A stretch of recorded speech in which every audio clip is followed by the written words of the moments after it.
అలాగే నా పేరు మిత్ర పక్కన మై ఛానల్ పడి కారణం మన ఛానల్ సబ్స్క్రైబ్ చేసుకోకపోతే ఇప్పుడే సబ్స్క్రైబ్ చేసుకోండి. పక్కనే ఉన్న బెల్ ఐకాన్ క్లిక్ చేసి ఆల్లో పెట్టుకోండి. నా ఫర్దర్ డేస్ మిస్ అవ్వకుండా చూడొచ్చు. చాలా మంది చూస్తున్నారు కానీ సబ్స్క్రైబ్ చేసుకోవట్లేదు. So please try to subscribe and click the bell icon also. So రీసెంట్‌గా 28న మనకి 'కుబేర' మూవీ రిలీజ్ అయింది. అదే రోజు 8 వసంతాలని ఒక మూవీ అయితే రిలీజ్ అయింది. బట్ అది బాక్స్ ఆఫీస్ దగ్గర అనుకున్నంత స్థాయిలో హిట్ అయితే కాలేదు. కాకపోతే దానికి ఏంటంటే మిగతా బిజినెసెస్ బాగా జరిగాయి. అంటే ఓటీటీ కావచ్చు, శాటిలైట్స్ కావచ్చు ఇవన్నీ కూడా బాగా జరిగాయి బిజినెస్‌లన్నీ కూడా. సో అది డెఫినిట్‌గా ఒక రకంగా సక్సెసే. అండ్ అందుకనే ఏమో ఒక సక్సెస్ మీట్ అయితే పెట్టారు వాళ్ళు. అండ్ ఆఫ్‌కోర్స్ దానికి డైరెక్టర్ అయితే రాలేదు. ఆ సక్సెస్ మీట్ అనేది ఇంకా తెలుగు ఇండస్ట్రీలో కొన్ని సినిమాల గురించి మనకు తెలిసిందే గదా! సో వాటికేంటంటే ఇంకా పెద్దగా సక్సెస్ లేకపోయినప్పటికీ కూడా అదొక ప్రమోషన్‌లో భాగంగా అంటే సక్సెస్ మీట్ పెట్టినట్టయితే అలా ఇంకొంతమందికి రీచ్ అయ్యి అలాగైనా సరే పీపుల్ వస్తారనే యాస్పెక్ట్ మీద బేసిక్‌గా సక్సెస్ మీట్స్ పెడుతుంటారు. ఇది ఒక సినిమా విషయమనే కాదు. వేరే సినిమాల విషయంలో ఇంతకుముందు చాలా సార్లు జరిగింది. కొన్ని పెద్ద సినిమాలు, మీడియం సినిమాల విషయంలో కూడా జరుగుతూ ఉంటదది.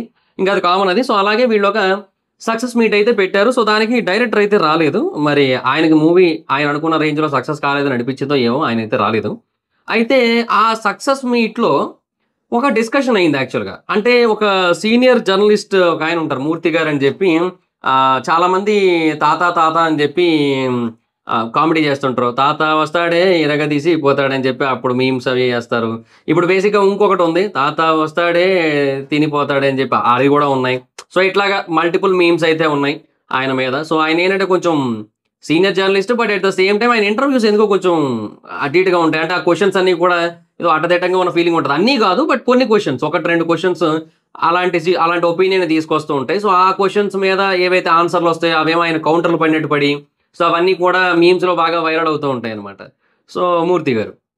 సో ఆయన 8 వసంతాల టీమ్‌ని ఉద్దేశించి మాట్లాడుతూ ఇది నా క్వెషన్ కాదు. నాకున్న అబ్జెక్షన్ అని చెప్పి ఒక ఒపీనియన్ అయితే చెప్పారు. ఆయన ఏం చెప్పారంటే అక్కడ సినిమాలో మీరు అంటే ఒకాయన ఉంటాడు. సినిమాలో ఒక ఒక ఒక ఒక బ్రాహ్మిన్ క్యారెక్టర్ ఉంటది. ఒక పంతులు గారి క్యారెక్టర్ ఉంటది.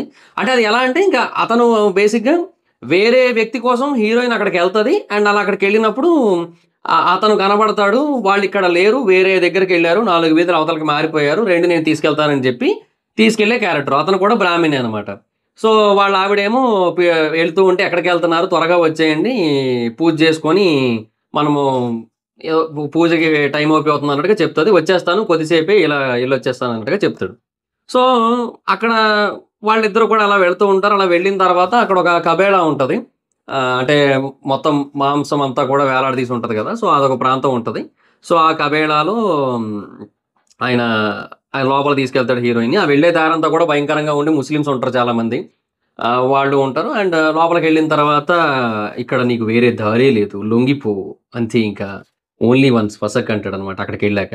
ఇక హీరోయిన్ ఏంటంటే కరాటేలో బ్లాక్ బెల్ట్ గదా! మొత్తం ట్యూ ట్యూ ట్యూ అని జెప్పి మొత్తం అందరికి వాయించి అది బేసిక్‌గా కాశీ ఫైట్ సీక్వెన్స్ అది బానే ఉంటది యాక్చువల్‌గా. బట్ అంటే మరీ ఎక్స్‌ట్రార్డినరీ యాక్షన్ సీక్వెన్స్ అని చెప్పలేం గానీ బట్ ఒక డీసెంట్ యాక్షన్ సీక్వెన్స్ అది. అంటే ఆయన బేసిక్‌గా ఇంటర్వ్యూలో నేను కాన్సంట్రేట్ చేసి కమర్షియల్ సినిమా తీస్తే ఎలాగుంటదో మీరు ఈ సినిమాలో కాశీ ఫైట్ సీక్వెన్స్ చూస్తే మీకు అర్థమవుతది అన్నారు. బట్ అంత అయితే కాదు. బట్ డెఫినిట్‌గా ఒక డీసెంట్ యాక్షన్ సీన్. అక్కడ ఆ పర్టిక్యులర్ మూవ్‌మెంట్‌లో అది డెఫినిట్‌గా ఒక మీడియం రేంజ్ హై అయితే ఇస్తది. అదైతే చెప్పొచ్చు. సో, ఆ సీన్ ఏదైతే ఉందో దాని గురించి దాంట్లో ఆయన యాక్ట్ చేసాడు కదా! సో, ఆయన అతన్ని ఈ సక్సెస్ మీట్‌లో ఒకావిడ ఏంటంటే పంతులు గారు ఏరి అన్నట్టుగా మాట్లాడిందనమాట ఉద్దేశించి. ఆయన ఉద్దేశించి అలాగా ఒక స్టేట్‌మెంట్ అయితే ఇచ్చింది.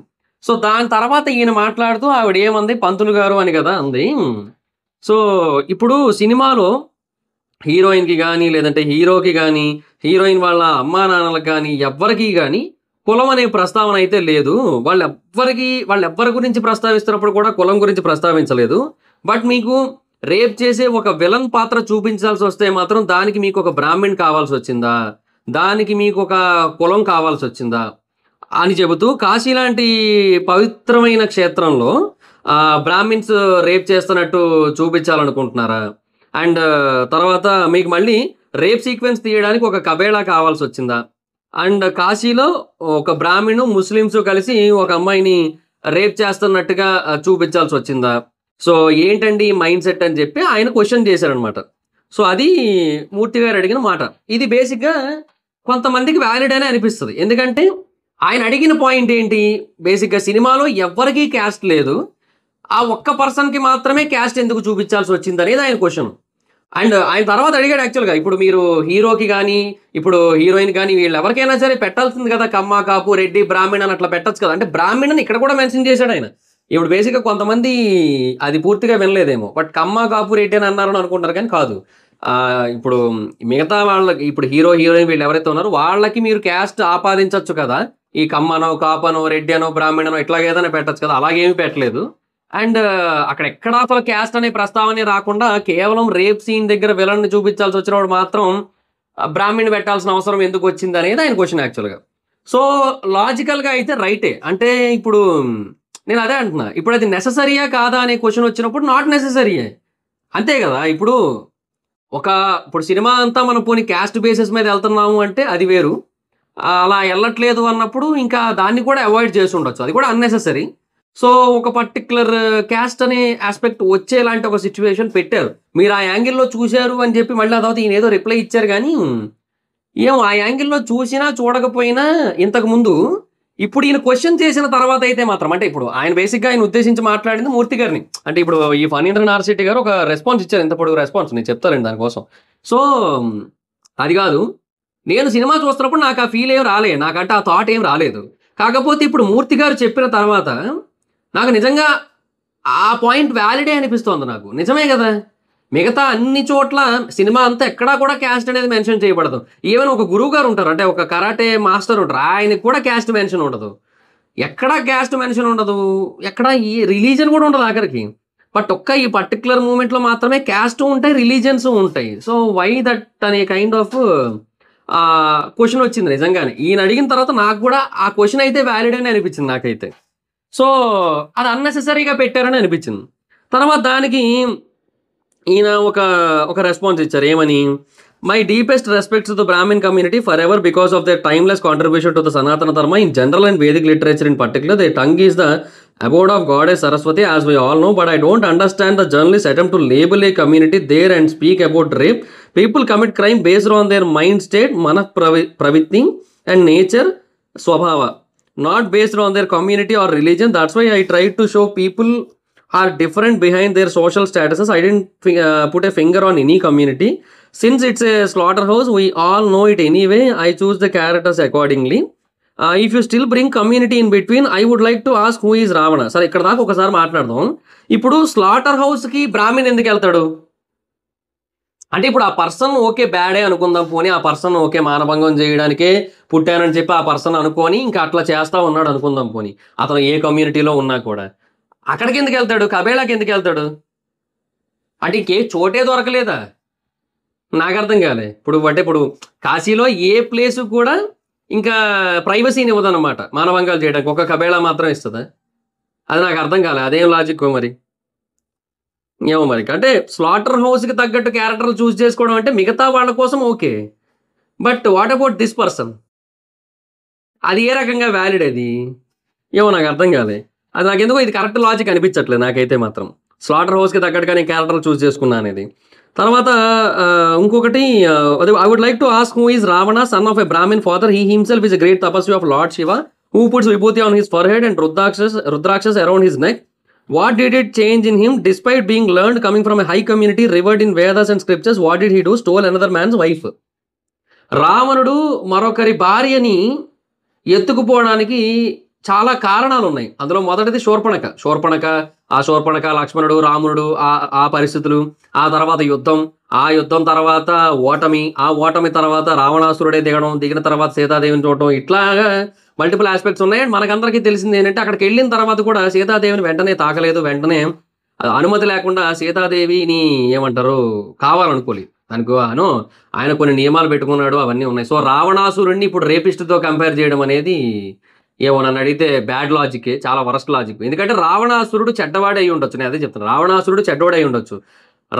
కానీ ఒక శివభక్తుడిగా గాని, ఒక బ్రాహ్మణుడిగా గాని, రావణ బ్రహ్మ అంటారు అందుకే.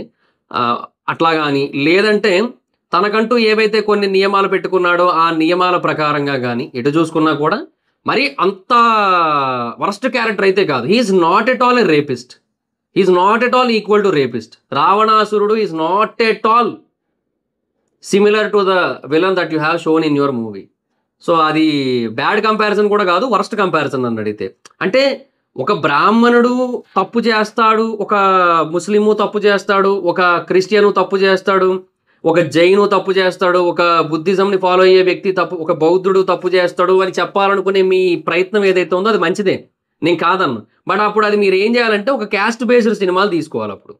అప్పుడు అది నడుస్తుంది. అది ఒక సినిమా అనేది కంప్లీట్గా క్యాస్ట్కి సంబంధించి, ఇప్పుడు తమిళోళ్ళు తీస్తారు చూడండి, సపరేషను, అపరేషను, డిప్రెషను, ఈ మూడింటి మీద తీసుకోండి. అప్పుడు తీస్తే అప్పుడు ఇది సెట్ అవుతుందేమో. ఇట్లా కాదు కదా, ఏమో మరిక. అది మంచి ఐడియానే యాక్చువల్‌గా. వాస్తవంగా చెప్పాలంటే ఆ ఆలోచన అనేది ప్రాక్టికల్‌గా ఓకే. ప్రాక్టికల్‌గా గుడ్ ఐడియానే. ఎందుకంటే మనిషి తన ఆలోచన విధానాన్ని బట్టి తప్పులు చేస్తాడు తప్ప మతాన్ని బట్టి కాదు. కానీ మతం వల్ల జరిగే తప్పులు కూడా చాలానే ఉన్నాయి. వాటిని మనం ఇగ్నోర్ చేయకూడదు. ఓకే. ఇక్కడ ఫర్ ఎగ్జాంపుల్ మీరు రాశారు చూడండి, మనఃప్రవృత్తి అండ్ స్వభావ అని చెప్పి. ఈ మనఃప్రవృత్తి అండ్ స్వభావ అనేవి కొన్ని సార్లు మతాల వల్ల కూడా జరుగుతూ ఉంటాయి. దానికి ఫర్ ఎగ్జాంపుల్ లవ్ జిహాద్, దానికి ఫర్ ఎగ్జాంపుల్ లవ్ క్రూసిఫికేషన్. ఏదో చాలా మంది లవ్ జిహాద్ మాత్రమే ఏమంటారు, మనకు ఒక సమస్య, ఒక మతపరమైన సమస్య అనుకుంటారు. కానీ love crucifixion is also one of the biggest issue. అసలు క్రిస్టియన్స్ అమ్మాయిలు కానీ అబ్బాయిలు కానీ అంటే నేను జనరల్‌గా నాకు క్రిస్టియన్స్ అన్నా, ముస్లిమ్స్ అన్నా అందరంటే హేట్ ఏమి ఉండదు నాకు. నాకేనే కాదు ఎవ్వరికీ ఉండదు. ఇలా కొన్ని పర్టిక్యులర్ విషయాల్లో పర్టిక్యులర్ మనుషులంటే కరెక్ట్ కాదు, వాళ్ళు చేసిన పనులు తప్పు అని అనిపిస్తుంటది. కాబట్టి ఆ పర్టిక్యులర్ మనుషులను ఉద్దేశించి మాట్లాడుతూ మనం వాళ్ళ మతం ఏదైతే ఉందో దాని గురించి మాట్లాడుతూ ఉంటాం తప్ప మనం జనరలైజ్ చేసి మనం మతం అంతా అలాంటిదని చెప్పట్లేదు. నేను ఇప్పుడు అలాగేం చెప్పట్లేదు నేను. బట్ నేను అంటుంది ఏంటంటే, ఇప్పుడు లవ్ క్రూసిఫికేషన్ కోసం నేను ఎందుకు చెప్తున్నా అంటే, అందరూ లవ్ జిహాద్ కోసం ఆల్రెడీ అందరూ తెలిసిందే. సో లవ్ క్రూసిఫికేషన్ ఏంటి, ఒక క్రిస్టియన్ అమ్మాయి కానీ క్రిస్టియన్ అబ్బాయి కానీ హిందూ అబ్బాయిని కానీ హిందూ అమ్మాయిని కానీ లవ్ చేస్తారు. అండ్ అట్లా లవ్ చేసిన తర్వాత అమ్మాయి అబ్బాయిని లవ్ చేసినా, అబ్బాయి అమ్మాయిని లవ్ చేసినా సరే అవతల హిందూసే క్రిస్టియానిటీలో కన్వర్ట్ అవ్వాలి. నాకు తెలిసిన ఒక ఫ్యామిలీ ఉంది, నలుగురు. అంటే బేసిక్గా వాళ్ళిద్దరు అక్క చెల్లెలు అనమాట, పెద్దవాళ్ళు, మదర్స్ ఇద్దరు కూడా. ఆ ఇద్దరికి, ఒక ఆవిడకేమో ఇద్దరు అబ్బాయిలు, ఒక ఆవిడకేమో ఇద్దరు అమ్మాయిలు. సో నలుగురు అన్నా చెల్లెలు అవుతారు, ఫ్యామిలీసే, సేమ్ ఫ్యామిలీ. సో ఈ ఇద్దరు అమ్మాయిలు ఒక ఇద్దరు హిందూ అబ్బాయిలు లవ్ చేసి పెళ్లి చేసుకున్నారు. ఆ ఇద్దరిని క్రిస్టియానిటీలోకి లాగారు. ఈ ఇద్దరు అబ్బాయిలు కూడా ఇద్దరు హిందూ అమ్మాయిని పెళ్లి చేసుకున్నారు, ఆ ఇద్దరిని క్రిస్టియానిటీలోకి లాగారు. సో నేను అంటుంది ఏంటంటే, ఇట్లాంటి కైండ్ ఆఫ్ థింగ్స్ అన్ని కూడా రిలీజన్ కారణంగానే జరుగుతున్నాయి. ఇవేమి కూడా మన ప్రవృత్తి, స్వభావ వీటి కారణంగా జరగట్లేదు. ఇదొకటి. ఈ లవ్ జిహాద్ అనేది కొన్ని ఉన్నాయి. బేసిక్గా అమ్మాయిల్ని మతం మార్చి, నేను ఒకవేళ మతం మారనంటే చంపేయడం, ఇట్లాంటివన్నీ ఉన్నాయి. సో అది బేసిక్గా అది కూడా మళ్ళీ మనఃప్రవృత్తి అండ్ స్వభావానికి సంబంధించింది కాదు. అది కంప్లీట్గా రిలీజన్కి సంబంధించింది. ఇర్రెస్పెక్టివ్ ఆఫ్ రిలీజన్స్ పీపుల్ అన్ని రకాల ఏమంటారు నేరాలు చేస్తారు అనేది లేదు. ఒకవేళ ఎవరైనా ఒక హిందూ కనుక వేరే రిలీజన్ వ్యక్తిని కనుక లవ్ చేసినట్టయితే, అది అమ్మాయి అబ్బాయినైనా అబ్బాయి అమ్మాయినైనా సరే, హిందూయిజంలోకి రాము అన్నట్టయితే వాళ్ళని చంపేయడమో లేదంటే వాళ్ళని బెదిరించడాలో బ్లాక్మెయిల్ చేయడాలు ఇట్లాంటివి ఏమి ఉండవు. సో ఇక్కడ మతపరంగా కూడా కొన్ని నేరాలు ఉంటాయి. అది మనము మతపరంగా ఆర్ క్యాస్ట్ పరంగా చెయ్యరు అట్లా ఏం లేదు అనుకోవడానికి లేదు. ఈవెన్ నేను ఇప్పుడు కంప్లీట్గా బ్రాహ్మిన్స్ని కూడా నేనేమీ సపోర్ట్ చేయట్లేదు ఇప్పుడు ఈ సిచ్యువేషన్లో. ఎందుకంటే ఇప్పటికీ కూడా కొన్ని చోట్ల ఏమవుతుందంటే కొన్ని ఇష్యూస్ ఉంటాయి. అగ్రవర్ణాల వాళ్ళు తక్కువ కులస్తులు ఎవరైతే ఉంటారో వాళ్ళందరినీ కూడా కొంచెం దూరం పెట్టడం, ఏదో కొంచెం వాళ్ళు మనుషులు కాదన్నట్టు చూడటం. అంతెందుకు రీసెంట్గానే పిఠాపురంలో ఒక ఇన్సిడెంట్ అయింది. ఏమనంటే కొంతమంది ఒక ఇన్సిడెంట్ జరిగింది. ఒక అబ్బాయి చనిపోయాడు, ఒక ఎలక్ట్రీషియన్. సో ఆ అబ్బాయి ఏంటంటే ఒక ఇంటికి కరెంట్ బిగించడానికి వెళ్ళాడు. బిగించడానికి వెళ్ళినప్పుడు అక్కడ షార్ట్ సర్క్యూట్ అయ్యి అబ్బాయి చనిపోయాడు. సో వాళ్ళు కొంత నష్టపరిహారం ఇస్తామని మాట్లాడుకున్నారు. అంటే ఈ అబ్బాయి తాలూకు వాళ్ళందరూ కూడా వచ్చి గొడవ చేస్తే, ఈ అబ్బాయి ఏంటంటే తక్కువ కులస్తుడు, వాళ్ళు ఏంటంటే ఎక్కువ కులస్తులు, అగ్ర కులస్తులు సింపుల్గా చెప్పాలంటే. సో వాళ్ళ ఇంటికి వెళ్ళాడు, అక్కడ చనిపోయాడు. సో వీళ్ళందరూ కూడా వచ్చి ఇట్లా మాకు న్యాయం చేయాలని చెప్పి గొడవ చేస్తే, వాళ్ళు సరే ఒక 2.7 లక్షలు ఎంతో ఇస్తామని చెప్పారు ఇనీషియల్గా. అంతా ఓకే, అంతా బాగానే ఉంది అనుకుంటున్న టైంకి మళ్ళీ మరుసటి రోజు అగ్ర కులస్తులు అందరూ కూడా నిర్ణయించుకొని తీసుకున్న తీర్మానం ఏంటంటే, ఈ తక్కువ కులస్తులు ఎవరైతే ఉంటారో వీళ్ళకి ఎవరికి కూడా వాళ్ళ వస్తువులు అమ్మకూడదు, వాళ్ళ ఇళ్లలో పనులు ఇవ్వకూడదు, వాళ్ళతో ఎటువంటి ట్రేడ్ చేయకూడదు, ఇట్లాంటి అగ్రిమెంట్కి వచ్చారు, అటు ఒక డెసిషన్కి వచ్చారు. ఆ తర్వాత మళ్ళీ ఇది ఇట్లా అవుతుంది అని చెప్పి అట్లా కొంచెం పొలిటికల్ ఇన్వాల్వ్మెంట్ అన్నీ కూడా జరిగిన తర్వాత సరే ఓకే అని చెప్పి మొత్తం అంతా కూడా నార్మల్ అయింది. బట్ ఆ ఐడియాలజీ అనేది చూడండి, ఇప్పుడు క్యాస్ట్ బేసిస్ మీద మనుషుల్ని డివైడ్ చేస్తున్నారు కదా ఇప్పటికీ కూడా. So I'm not entirely supporting this particular top community, this particular లో కమ్యూనిటీ. బట్ నేను చెప్తుంది ఏంటంటే, ఇందులోని సమస్యలు ఉన్నాయి, అందులోని సమస్యలు ఉన్నాయి. బట్ అలాగని మనము పర్టికులర్గా అందరూ ఒక పర్టికులర్ తప్పును మనం పాయింట్అవుట్ చేసి చూపిస్తూ ఈ తప్పు ఈ వ్యక్తే చేస్తాడం లేదు, ఈ వ్యక్తి చేయొచ్చు, ఈ వ్యక్తి చేయొచ్చు, ఆ వ్యక్తి చేయొచ్చు, ఆ వ్యక్తి చేయొచ్చు అని చెప్పడానికి లేదు. ఎందుకంటే కొన్నిసార్లు ఈ తప్పు కేవలం ఈ వ్యక్తి చేత మాత్రమే చేయబడుతుంది. ఓకే. ఈ వ్యక్తి ఏ రిలీజియన్ అనేది తర్వాత విషయం. ఈ వ్యక్తి వేరే ఏ రిలీజియన్స్ అనేది తర్వాత విషయం. బట్ ఈ ఒక్క వ్యక్తి చేతే చేయబడుతుంది. సో, ఆ వ్యక్తి లాంటి వాళ్ళు కొంతమంది ఎవరైతే ఉంటారో వాళ్ళందరూ కూడా చేస్తున్న తప్పులన్నింటినీ కూడా మనం ఒక దగ్గర తీసుకొనొస్తే వాటన్నిటి చుట్టూ ఉన్న ఒక కామన్ పాయింట్ ఉంటది. అదే రిలీజియన్ అవుతుంది. ఆర్ ఒక పర్టిక్యులర్ సెక్షన్ ఆఫ్ పీపుల్ అవుతున్నారు. సో, అప్పుడు సెగ్రిగేట్ చేయాలి మనం. అట్లా కాకుండా లేదు అందరం ఒకటే అంటే కుదరదు. సో, ఇది బేసిక్‌గా ఆయనకు అర్థమైతే బాగున్ను. ఆయనకు అర్థం కాలే. ఆయన ఇప్పుడు ఫస్ట్ ఆఫ్ ఆల్ అదే రావణాసురుడితో కంపేర్ చేయాల్సిన అవసరం లేదు. That is very bad actually. So, that's what I said. A man commits crime from his nature and mindset not from his religion or caste. కాదు. You are wrong. Human nature it is. No, not at all. And that's what I try to show. యద్భావం తద్భవతి. You see what you want to see. Of course నాకు అదేం కనబడలేదు. But ఇప్పుడు ఆయన అడుగుతుంటే మాత్రం నాకు ఆ క్వశ్చన్ వ్యాలిడే అనిపిస్తోంది నాకైతే మాత్రం. So, change your perspectives. Don't simply draw unnecessary or unintended connections. I accept she shouldn't have addressed him as Pantulu, but also as an elderly person, you can correct it and leave it instead of being creative further. But that's not me or my team's intention. Thank you, Fanindra Narsetti అని చెప్పి ఆయన ఒక statement అయితే ఇచ్చాడనమాట. So, అది situation. So, అది ఇప్పుడు ఈయన ఎస్కేప్ అయిన ఫీలింగే వచ్చింది నాకైతే మాత్రం. ఇక్కడ బేసిక్గా ఆయన ఏదైతే ఒక క్వశ్చన్ అడిగారో దానికి ఆన్సర్ చెప్పలే. ఇప్పుడు ప్రశ్నకి ప్రశ్న ఎప్పుడు జవాబు కాదబ్బా. ప్రశ్నకి జవాబు చెప్పి తర్వాత ఇంకో ప్రశ్న వేయొచ్చు. నేను ఇట్లా అనుకున్నప్పుడు అదే అంట. ఇప్పుడు ప్రెస్ మీట్లు మీరు పెట్టేది దేనికి? ప్రశ్నల కోసమే. అలాంటప్పుడు ప్రెస్ మీట్లు పెట్టడం మానేయండి. ఇంకా డైరెక్ట్గా ఒక సింపుల్ ఇంటర్వ్యూ తీసుకొని పిఆర్ఓ క్యాండిడేట్ కింద అందరికీ ఇచ్చుకోండి. యూట్యూబ్ ఛానల్స్ వాళ్ళకి వాళ్ళు అప్లోడ్ చేసుకుంటారు వాళ్ళ ఛానల్లో. ఇంకా అది బెస్ట్ ఆప్షన్ మీకు నన్ను అడిగితే. ప్రెస్ మీట్లు పెట్టినప్పుడు వాళ్ళు క్వశ్చన్లు అడుగుతారు. వాటికి ఏదైనా ఆన్సర్ అయినా చెప్పాలి, లేదంటే వదిలేసేయాలి. ఇప్పుడు ఇది వదిలే టాపిక్ కాదు కాబట్టి దానికి ఏం రిటర్న్ క్వశ్చన్ అడిగారు. అట్లా కాదు కదా. ప్రశ్నకి ప్రశ్న జవాబు ఎప్పుడు కాదు. ప్రశ్నకి జవాబు చెప్పి తర్వాత ప్రశ్న అడగాలి మళ్ళీ. అది. సో, అట్లా గైస్. సో, నాకైతే ఇదే అనిపిస్తోంది.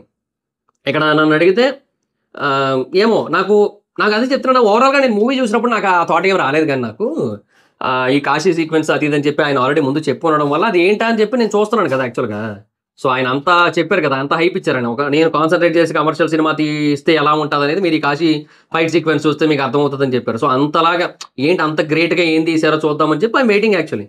సో, అందువల్ల మేబీ నేను అది నోటీస్ చేయలేకపోయినేమో, నేను అంత కాన్సన్ట్రేట్ చేయలేకపోయినేమో, అది వేరే విషయం. But apart from that what ever it is, ఇప్పుడు ఆ క్వశ్చన్ అనేది విన్న తర్వాత, ఆ క్వశ్చన్ వ్యాలిడ్ అని అనిపించిన తర్వాత ఆ ఆన్సర్ నాకు వ్యాలిడ్ అనిపించలేదు. సో, నాకైతే మాత్రం ఇప్పుడు జర్నలిస్ట్ మూర్తి గారే రైట్ అనిపిస్తోంది నాకైతే ఎంటైర్ సిచ్యువేషన్లో. అండ్ 8 వసంతాలు మూవీ టీమ్ది నాకు కొంచెం కరెక్ట్ కాదనిపిస్తుంది నాకైతే. సో, మరి మీకేమనిపించింది అనేది కింద కామెంట్ సెక్షన్లో చెప్పండి ఈ ఎంటైర్ సిచ్యువేషన్ గురించి విన్న తర్వాత. So, that's guys, this the video కనుక మీకు నచ్చినట్టయితే లైక్ చేసి వీడియోని షేర్ చేయండి. ఇప్పుడు కారణం మన ఛానల్ సబ్స్క్రైబ్ చేసుకోకపోతే ఇప్పుడే సబ్స్క్రైబ్ చేసుకోండి. పక్కనే ఉన్న బెల్ ఐకాన్ క్లిక్ చేసి ఆల్లో పెట్టుకోండి. నా ఫర్దర్ మిస్ అవ్వకుండా చూడొచ్చు. చాలా మంది చూస్తున్నా కానీ సబ్స్క్రైబ్ చేసుకోవట్లా. So, please try to subscribe click the bell icon also. నా ఇన్స్టాగ్రామ్ ఐడి ఆల్సో మాత్రం అక్కడ వచ్చి ఫాలో అవచ్చు. Thank you so much guys. Next video. Bye by.